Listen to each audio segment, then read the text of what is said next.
Hello, I'm Mark. I'm Julie. And welcome to Weir on the Move.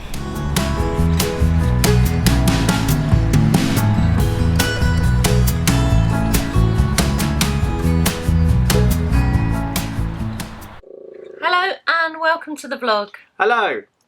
This week we are going to show you the pros and cons of living on a Widebeam. It sort of follows on from Cruising the Cut when he did a video about what life is like on board a Widebeam on the canals.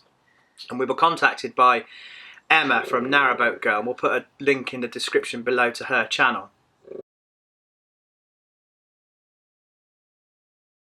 And she has asked us to do a comparison video. She's going to do one called the pros and cons, or what it's like living on a narrowboat with the pros and cons, and we're going to do one about the pros and cons of living on a Widebeam.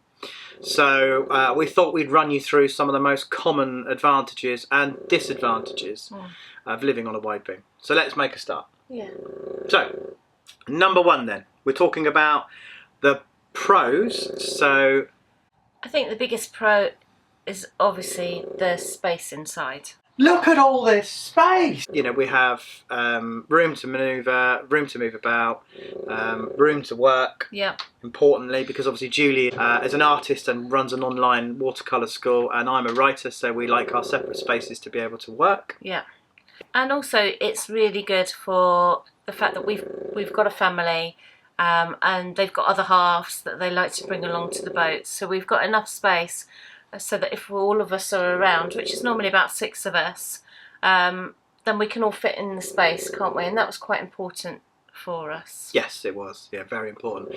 We spent a lot of time trying to weigh up the pros and cons of wide or narrow, and ended up plumbing for wide because we need to cater for that special 2 days every year. Christmas and Easter. Plus, obviously, when the kids come and visit, which is very rare if we have anything to do with it. We just don't tell them where we are. So space is one of the biggest advantages of living on a Widebeam. Yeah, definitely. Should we talk about a con while we're balancing it out? Yeah, I suppose space again could be a con because obviously it's a larger boat and it can't do all of the network. No, we'll show you. We've got a map room with our map and our pointer, which is actually a chopstick. And it's the kitchen. And it is the kitchen. And actually, to be fair, it's not very technical. The map is taped to the kitchen cabinet. So we'll show you that, just so you get an idea of operational HQ and where you can and can't travel, because we get asked this probably once every video. Yeah. So you join us in the map room, or the kitchen, with the chopstick, and let's have a look at the map. So you've got the Kennet and Avon Canal going down here, and then this bit here is the River Thames, and then you've got the River Wey and the Basingstoke Canal, and then up here the River Lee, the Medway over there, and the Grand Union Canal going up here. Over this side you've got the Gloucester and Sharpless Canal. But you can't get from the south here. There's a small gap where you can't actually go. Then obviously the north is a lot larger. There's a lot more canals up the north that you can go on. But it's taken us a year to go from Devizes all the way along the Kennet and Avon Canal, and then joining the River Thames, and then going up the Grand Union Canal up to about here, and then we're turning around. So we've still got quite a bit of the network to do, and some people will find that a bit of a, you know, a con. That, you know, they're not happy with the fact that they can't travel anywhere, but I think it's okay, because you either decide if you're going to stay in the south or you're going to stay in the north, and you have your boat put in the water there, and if you want to do the other end, it will take you a couple of years anyway just get taken out of the water when you're next blacked and put in the other end. So, although we should point out that getting your boat shipped by lorry is incredibly expensive. yeah. So, you know, blacking might cost you £1,000. Shipping your boat by lorry will cost you about £3,000. I think last time we did it, it was £2,900. That was for a Widebeam, which is a 35-ton boat. Slightly cheaper for a narrow boat, but then why would you need to if you've got a narrow boat? So, yeah, it is an option.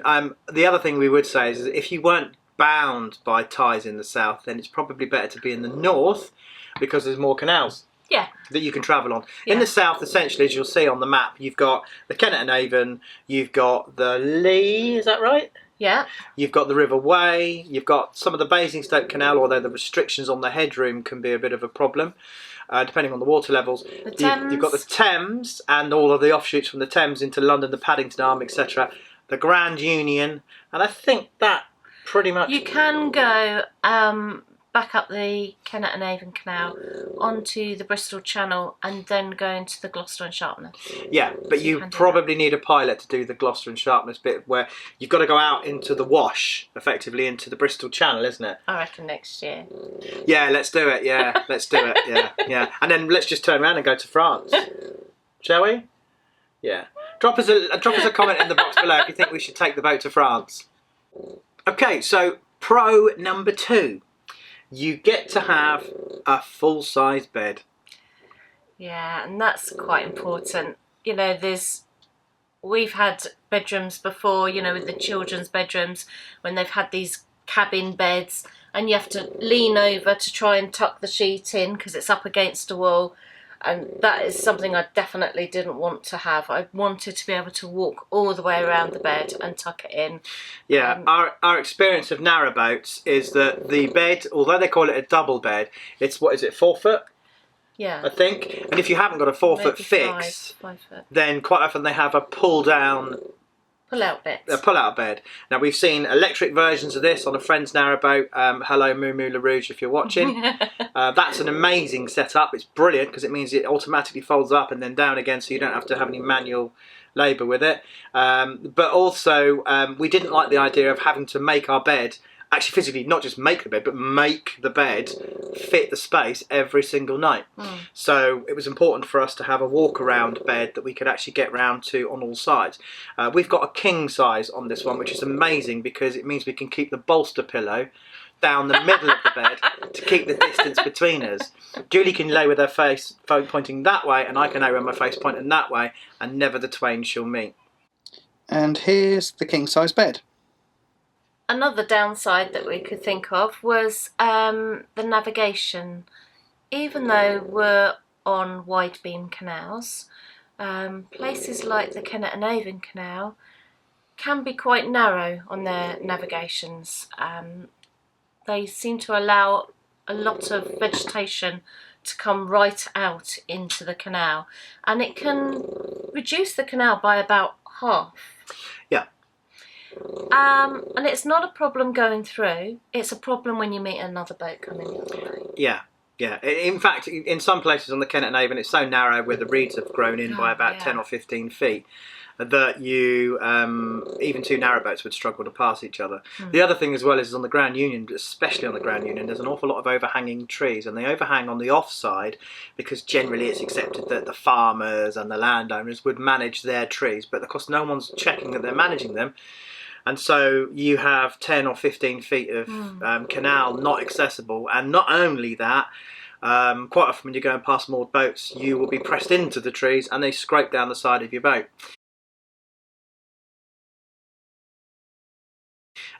Which can be a bit of an inconvenience because it ruins your paintwork. And I know even on the narrow canals, you know, we watch a lot of the YouTubers, and they say the same thing. So it's not just on the wider canals it happens, it's also on the narrow canals as well. Okay, so another pro of living on a wide beam boat is the size of the galley, and also added to that, the amount of storage in the galley. We'll show you some footage of our galley.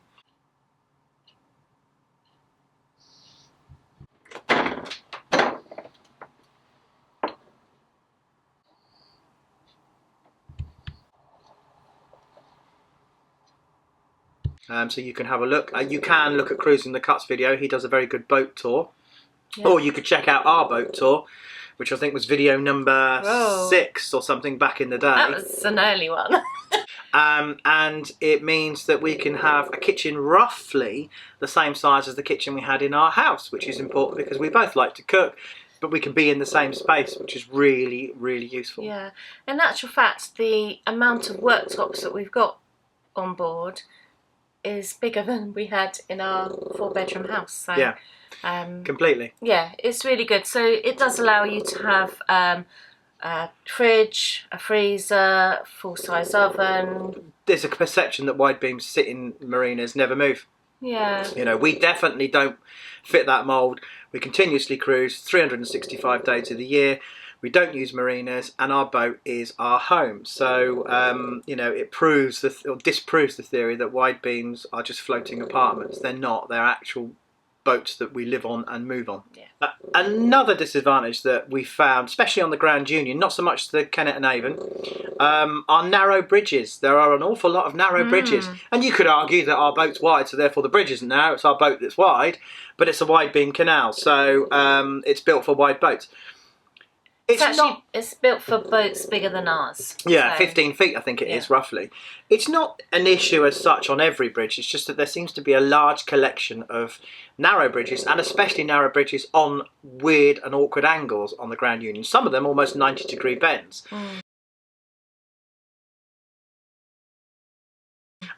So you've just got to learn to negotiate that. It's just a case of take it slow, you know, stick it in reverse if you have to, you know, forwards, backwards, you get through. So, but, you know, you have to accept that you'll go a bit slower. Even our friends on Never Enough Cruising, hello guys. Hello.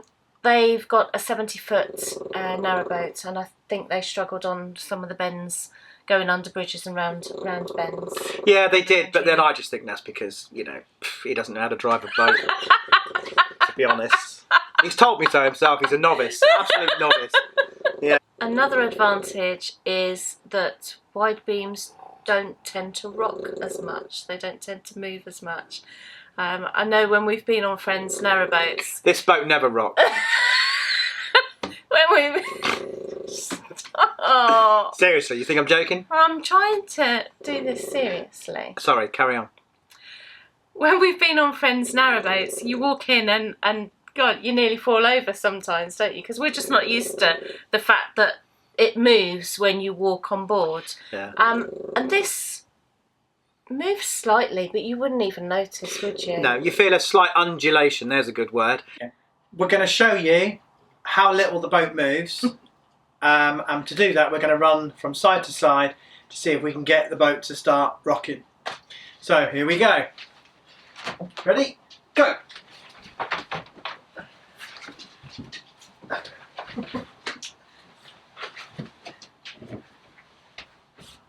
Can I stop?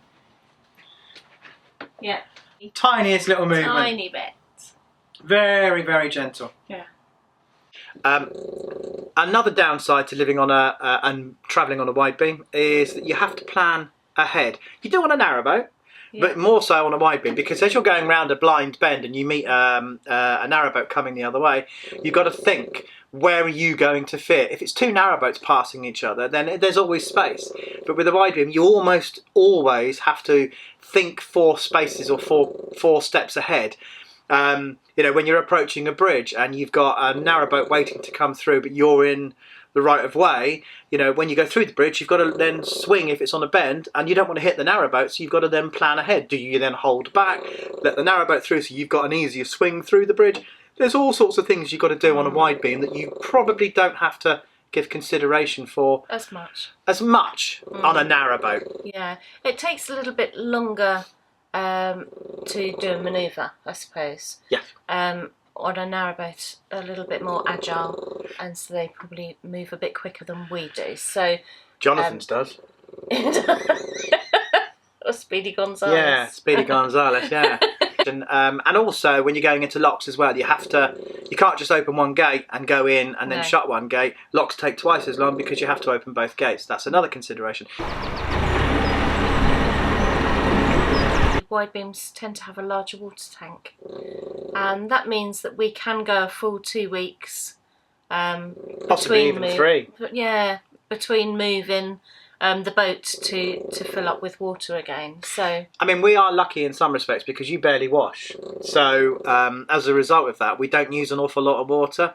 I like to bathe in spring water, fresh spring water, which I have to buy in. But Julie, well, she's a mudlark. So we managed to preserve our water quite often for 3 weeks, maybe. I think the most we've managed is 3.5 weeks. But by the end of it, you really did smell. You really did smell. I've never told you this. I've never opened up about it. But the truth of the matter is that you smelled bad. You're going to be in so much trouble later. So in terms of our water usage, we have a 900 litre tank, which is big for some narrowboats, but not big for some people. Some people have got thousands plus. But it's a fairly substantial one. So top tip, if you're looking for a boat today, I would say that number one, 100% top priority for me would be how big's the water tank. Because you're forever looking for water taps and for places to fill up. And if you've got a small tank, then you are going to be doing it all the time. And that dictates how often you move as well. Yeah. And the other good thing is that we've got quite a large fuel tank as well. We have. So we can go between topping up, although we don't do that, do we? We're topping it up all the time. It's because the downside is you run the engine in the winter if you're not getting solar, so you're using probably a quarter of your fuel on just, you know, charging your batteries. Our fuel tank is 95 gallons. You know, to give you an example, we filled it up before Christmas. It's now February. We're still on the gauge. We're still on 8 out of 10. So we're still, you know, 3/4 full.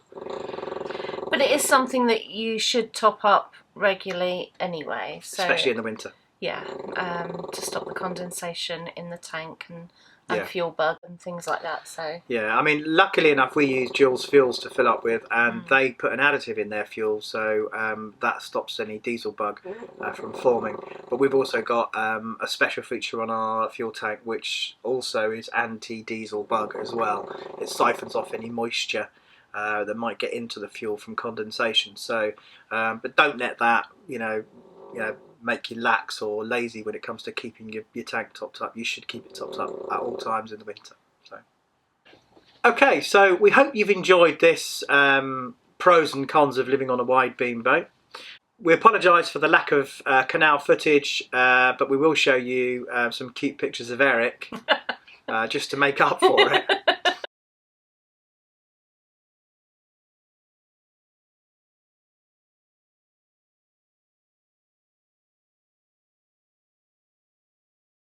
I would show you some cute pictures of me, but to be honest, I've been told that until my official 2021 calendar comes out, I've got to keep myself under wraps.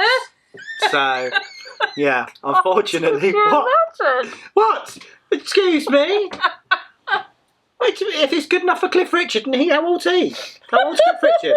104. It's me in some skimpy shorts, leaning against a tree, holding a chainsaw over my shoulder. You know, a bit of grease on the face and a hard hat. I don't know why I'm wearing a hard hat. Mark, what? Calm down. I'm turning this into a Village People video, aren't I? Anyway, if you've enjoyed the episode, please give it a thumbs up. Don't forget to subscribe, and once you have subscribed, click the bell icon to get more of this, some of that, and YouTube will tell you when we release a new video. And any comments or anything you want to ask us about living on a wide beam, travelling on a wide beam, or just general canal life, then please drop them in the comments below, and we will endeavour to answer them all to the best of our ability, but we will respond to every single one. And we will see you next week when we travel to Tring. Tring, that's indeed where we're going. Yes. So more canal footage in the next video. See you next week. Bye. Bye.